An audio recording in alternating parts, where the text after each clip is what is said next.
வணக்கம். நான் ஸ்ரீரங்கம் ரவி உங்களோட பேசிகிட்ருக்கேன். இது ஜூன் மாதத்திற்கான மாத பலன்கள். இந்த ஜூன் மாதம் நம் இந்திய தேசத்தை பொறுத்தவரையில் மிக மிக முக்கியமான ஒரு மாதம். ஏன்னா இந்தியாவின் தலைவிதியை நிர்ணயிக்கக்கூடிய விஷயங்கள் நடக்கக்கூடிய மாதம் அப்படின்னு நீங்கள் எடுத்துக்கலாம். அவ்வளோ இம்பார்ட்டன்ஸ் நிறைஞ்ச ஒரு மாதமாக இருக்குது. நான் சொல்கிறது அஸ்ட்ராலஜிக்கலாக இல்லை, ஆனால் ஒரு புதிய கவர்மெண்ட் ஃபார்ம் ஆகிற ஒரு காலம். அதனால் இது முக்கியத்துவம் வாய்ந்தது. இப்போ நம்ம நிகழ்ச்சிக்கு போகலாம். மீனராசி. மீனராசி நேயர்களை பொறுத்த வரைக்கும் உங்கள் ராசியில் ராகு, 7 கேது. இந்த திருவிளையாடல் படத்தில் நாயர் சொல்கிறார், ஐயோ எனக்கு நானே பேசிக்கிறேனே இருக்கலாம், நீங்களும் அப்படி பேசிட்டு போகலாம், அது உங்கள் சுதந்திரம். டென்ஷன் வந்தால் பின்ன என்ன பண்ண முடியும்? 12ஆம் வீட்டில் சனி ஏதாவது மைண்டில் ஓடிக்கிட்டே இருக்கும். படுத்தா நிம்மதியாக தூங்க முடியாது, புரண்டு தூங்கிட்டு இருப்போம். சரி, 2ஆம் இடத்தில் செவ்வாய். நமக்கு யார் விக்டிமோ அவனை பிடிச்சி வருத்தெடுத்துடலாம். முன்னால் தாண்டா நான் இவ்வளோ கஷ்டப்படுறேன், முன்ன வச்சிட்ருக்கேன் பாரு அப்படின்னு. கணவன் மனைவிக்குள்ளே ஜாகிரதையாக இருங்க, ஏன்னா அவங்க திருப்பி கொடுத்துருவாங்க. அடுத்து 3ஆம் வீட்டில் யார் இருக்காங்க? குரு இருக்கார். கூட சுக்கிரன், புதன், சூரியன். பரவாயில்ல, நல்ல வேளையாக சூரியன் இருக்கார் 15 தேதி வரைக்கும். அப்போது கான்ஃபிடென்ஸ் நல்லாயிருக்கும், தைரியமாக செயல்படுவீங்க. இந்த 13 தேதிக்கு அப்புறம் என்னாகும்? குரு மட்டும்தான் 3ல் இருப்பார், மற்றவங்கள்லாம் 4ஆம் வீட்டுக்கு போய்டுவாங்க. 4ல் சுக்கிரன் ஸ்தான பலம். அப்போது கணவன் மனைவிக்குள்ளே ஒரு நல்ல உறவு முறை இருக்கும். புதுசாக காரு, வண்டி, வாகனங்கள்லாம் வாங்கிறதுக்கான வாய்ப்புகள் ஏற்படும். ஓரளவுக்கு உங்கள் டென்ஷன்லாம் ஈஸ் அவுட் ஆகுது.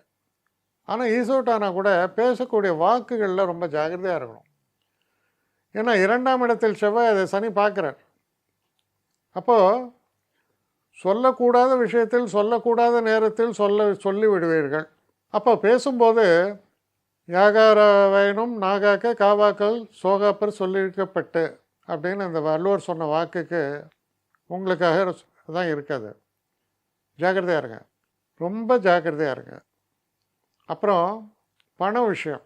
ஒருத்தன் உங்கள்கிட்ட சொல்லுவான், ஒரு 5 கிரவுண்டு எனக்கு விலைக்கு வாங்கணும்மா.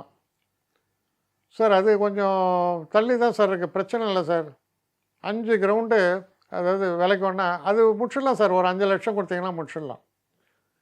நீங்கள் என்ன பண்ணுவீங்க? 25 லட்சம் கொடுப்பீங்க. ஏன்னா நீங்கள் காலம் வாங்கினது ஒரு கிரவுண்டு 5 லட்சம், அவன் 10 கிரவுண்டு 5 லட்சம் சொல்லலாம், இல்லை 5 கிரவுண்டு 5 லட்சம் சொல்லலாம். நீங்கள் அதை தப்பாக பண்ணிட்டுனா அவன் இப்படி யோசிப்பான் ஒரு செகண்டு. சரி, வந்த வரைக்கும் லாபம் சார், முடிச்சிடலாம் சார், கவலையப்படாதீங்க சொல்லி முடிச்சு கொடுத்துருவோம். நீங்களும் சந்தோஷமாக இருப்பீங்க, அவனும் சந்தோஷமாக இருப்பான். அவ்வளோதான். பண விஷயத்தில் ஜாகிரதையாக இருங்க. இந்த மாதிரி நம்ம எதையோ ஒன்று காதில் வாங்கினா ஏமாந்து போடுவோம். ஸோ அவேர்னஸ் ரொம்ப ரொம்ப இம்பார்ட்டன்ட்.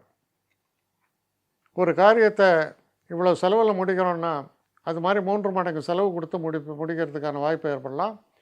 சில நேரங்களில் ஏமாறுவதற்கான வாய்ப்புகளும் ஏற்படலாம்.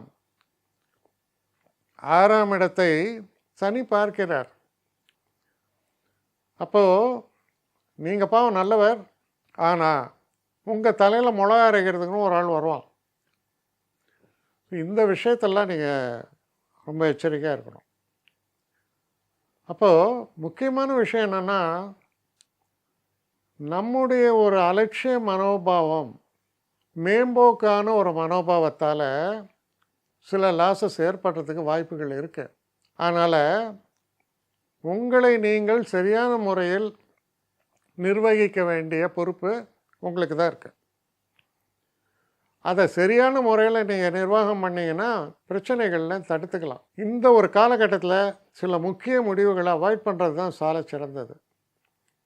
நான் புதுசாக ஒரு வெஞ்சர் ஆரம்பிக்கிறேன், அதை ஆரம்பிக்கிறேன், இதை ஆரம்பிக்கிறேன், பிளான் பண்ணுங்க, ஆனால் ஆக்ஷனில் இறங்க வேண்டாம்.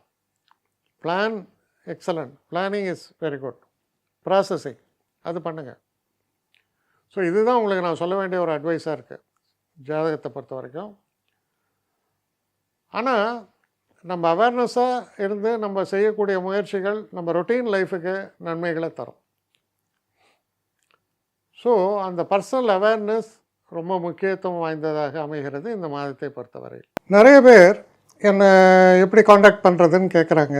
ஸ்ரீரங்கம் ரவி 1ன்னா ONE போடக்கூடாது, Srirangam Ravi 1 number. So Srirangam Ravi 1@gmail.com இந்த அட்ரஸ்க்கு எனக்கு என்ன மெயில் அனுப்பணுமோ உங்களுடைய குவரிஸ் அனுப்புங்க.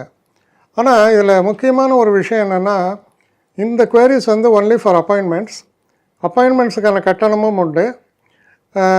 உங்களுடைய பிரச்சனைகளில் வந்து நான் கவனமாக பார்த்து உங்களுக்கு நான் இது பண்ணுறேன், பேசுகிறேன் உங்களோட.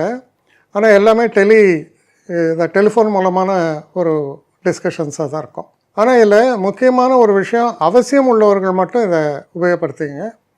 வணக்கம்.